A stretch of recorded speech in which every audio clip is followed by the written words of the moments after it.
Hey guys, so this is very exciting because I took a DNA test with 23andMe this past summer, and I got my results back a few months ago, and they said some things that made sense, but actually a lot of the DNA has changed since then on their website. So I made a video back then and I didn't upload it, but I put my raw DNA, my raw data, through other websites that do DNA testing as well.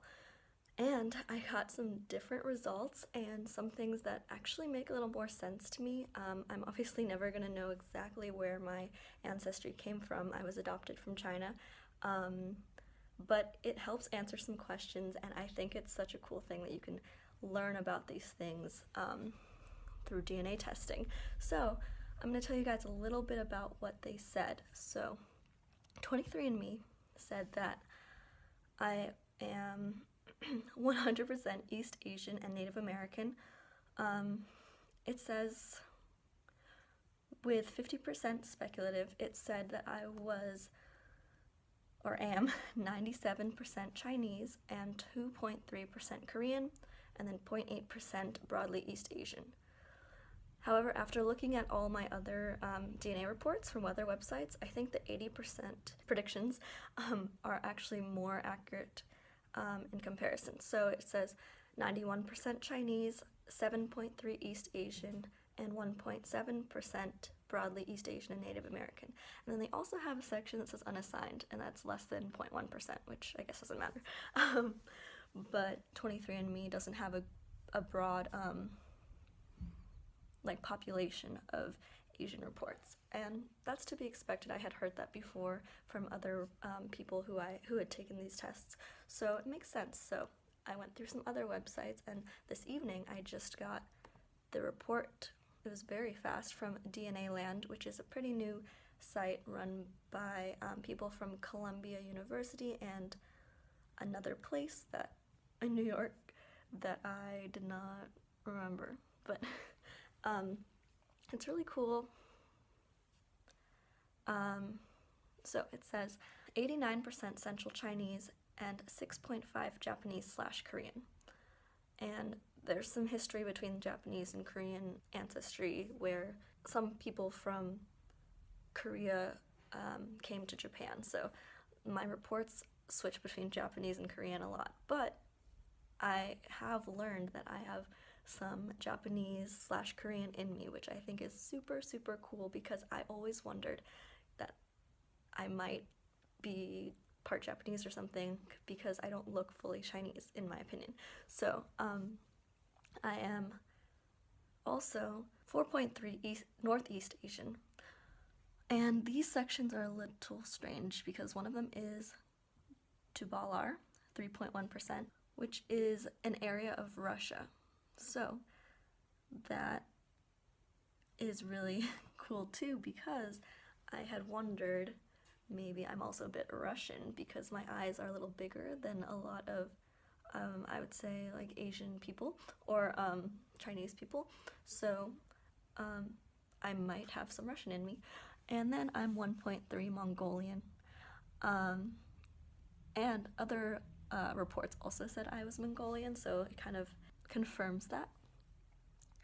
Alright, after DNA Land we have GEDMatch, which is a very common website, and they have many different reports, but I used one called Harappa World because I read that was really good for Asian ancestry. So it says that I'm 22.22% Southeast Asian and 70.86% Northeast Asian, 4.51% Siberian, and 1.14% Papuan. And Papuan is like an area of New Guinea, or it is New Guinea. So that's new. I'm not really sure where that came from because that's way down south. But the Siberian part is also connects to the Russian or Mongolian side. So that's awesome. It also tells me Mediterranean, and I don't really think that's accurate. Maybe that came from a different section long ago, or maybe they just messed up. Okay, so the last and final place I've put my DNA into so far is WeGene. WeGene is actually a site that is Chinese, and so they're really good with data analysis for Chinese ancestry. The WeGene website that I'm using is the Chinese version because it actually has more information than the English version, so your computer can translate it back to English. So I think they might be the most accurate, but when I first put my DNA in, it was pretty different from what I got from 23andMe, so I wasn't really sure what to believe, which is why I went into GEDMatch and DNA Land too. So, WeGene says that I am 92.99% Chinese. That makes sense. And then it really breaks it down. So it says 40.61% Southern Han and 40.09% Northern Han. And then we have 6.86% Mongolian, 2.79% Miao Yao, and I probably pronounced that wrong. Then we have 2.61 Tibetan. That's also a new one. And then 4.6% Japanese, 2.37% Indian. That one I'm so confused about, but I could possibly have some Indian in me. And then it says 0.04% other. So I think that it's super cool that I could find this much out for not knowing anything about my ancestry. Also, because more people keep adding their DNA into different websites, the results may change. I think that's why 23andMe changed. All these websites are super cool, and some of them also give you trait reports and wellness and health reports. And it also says things like that I am lactose intolerant probably, and I have always been wondering that. It has hereditary diseases and health risks, but you can't always take those into consideration because it's just measuring the amount of data they have from other people with similar genes. So there's that.